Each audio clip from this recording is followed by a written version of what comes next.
why the market imploded, what really broke, and what happens next. Stop. Before you scroll past this video, listen, because what just happened in the silver market isn't another pullback. This wasn't profit-taking or a seasonal dip. This was a violent collapse, a structural revaluation event caused by the collision of policy, supply, and market mechanics unlike anything we've seen in decades. In less than 24 hours, prices swung more than 8%, paper markets were forced to liquidate positions, and physical premiums around the globe exploded while futures prices crashed.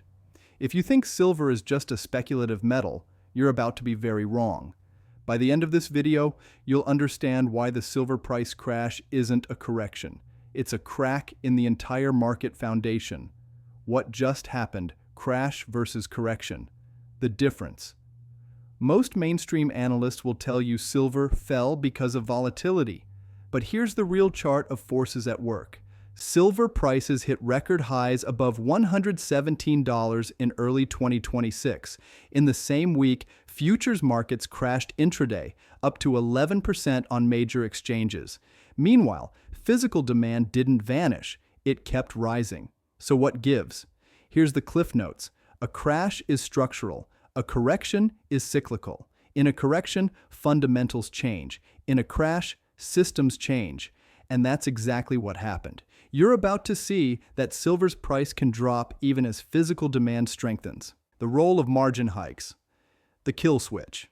Most people don't understand this, but exchanges like the CME Group don't just observe markets, they shape them. When silver was rallying, COMEX repeatedly raised margin requirements, forcing traders to either deposit more capital or liquidate their positions. Here's how it works. If you hold a futures contract, you're effectively leveraged. A margin hike increases the cash you must put up right now. If you can't meet the call, positions are forced sold. Forced selling in a thin, volatile market? That's not a pullback. That's a liquidity waterfall. This mechanism doesn't just stop rallies. It reverses them faster than any human trade ever could, and that's exactly what we saw. Paper versus physical. A market divided. Here's where the collapse gets interesting. COMEX prices dropped, but physical markets didn't follow. In January 2026, physical silver cleared at prices far above futures in multiple global markets, sometimes by double-digit premiums. We're talking about two simultaneous realities: paper silver, futures, price suppressed by forced liquidations; physical silver, price supported by real demand and tight inventories. When these two diverge, the market sends a signal. Price discovery is breaking. A deep disconnect between futures and real metal isn't volatility, it's structural breakdown. Physical supply, the invisible tightness. The silver market has been in a structural deficit for years. Inventory levels at major vaults have plunged, and production hasn't kept pace with industrial and investment demand. Here's a snapshot of the supply situation. COMEX registered stocks are down dramatically from recent highs. Physical demand is eating inventories for solar, EVs, electronics, and data centers, categories that can't unuse silver once it's embedded. Paper silver traded daily is now a multiple of annual global mine output, a sign that futures are dominated by leverage, not real metal. Physical buyers don't care about charts. When they need metal today, they pay the physical price. And right now, physical price signals a supply crisis, not a correction. China's export controls a supply shock. In early 2026, China implemented strict export licensing requirements on silver, effectively choking off significant portions of global supply. China controls roughly 60 to 70% of refined silver supply. Cutting exports reduces available metal for global buyers, increases premiums in local markets, Asia especially, forces buyers to secure metal earlier, driving spot demand. This isn't theoretical, it's happening. Producers are selling into markets willing to pay much higher physical prices, not the suppressed paper price.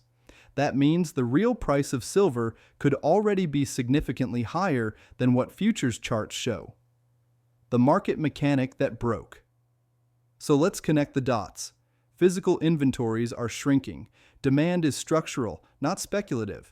Futures contracts are dominated by leverage. Margin hikes force liquidations at the worst possible moment. China has tightened exports. What does that create? A paper market collapse that masks an underlying physical squeeze.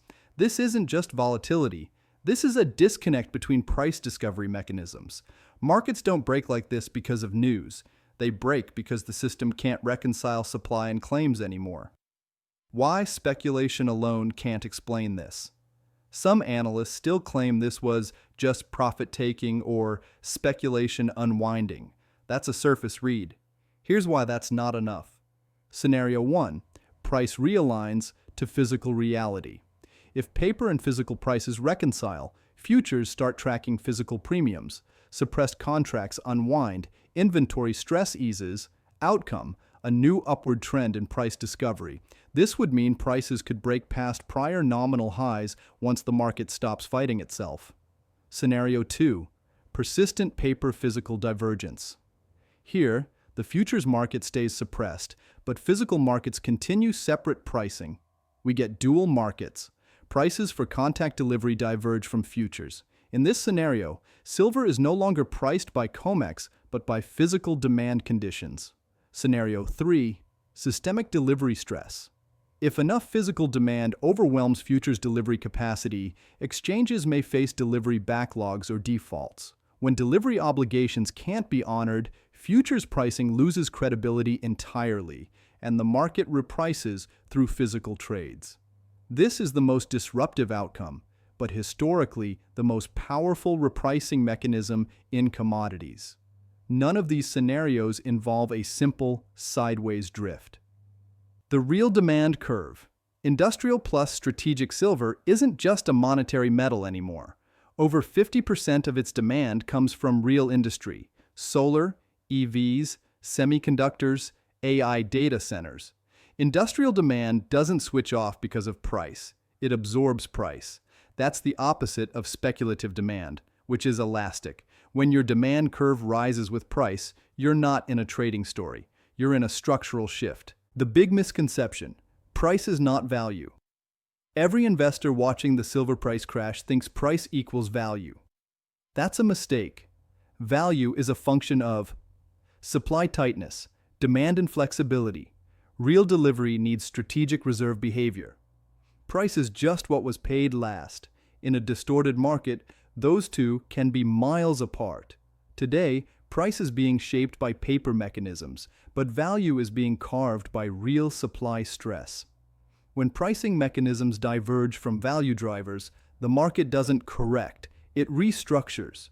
What smart participants are doing right now. You'll see three major behaviors. Physical accumulation over paper contracts. Buyers are choosing real delivery over leveraged futures. Inventory locking in Asia and Europe due to export constraints. Premiums over spot are widening, not narrowing. Hedging urgency. Corporations securing supply ahead of disruptions. These aren't speculative behaviors. They're operational decisions. That's structural demand. Final takeaway. This isn't a crash. It's a reset. The silver crash wasn't a mistake. It wasn't random. It wasn't volatility in the generic sense. It was a forced repricing, born from the clash of tightening physical supply, exchange margin mechanics, regulatory shifts, global trade stress, and industrial necessity. This event revealed that price discovery is fracturing. And when price discovery breaks, that's when real markets redefine value. The next move in silver won't be measured in percent gains. It will be measured in structural change. Your next move. If you found this valuable, share it with someone who still thinks silver trading is just another commodity story, because this isn't a trend, it's a regime shift. Subscribe if you want more in-depth breakdowns like this, backed by real data, not surface narratives. Comment below. Silver, crash or reset, and let's unpack it together. Thanks for watching. I'll see you in the next one.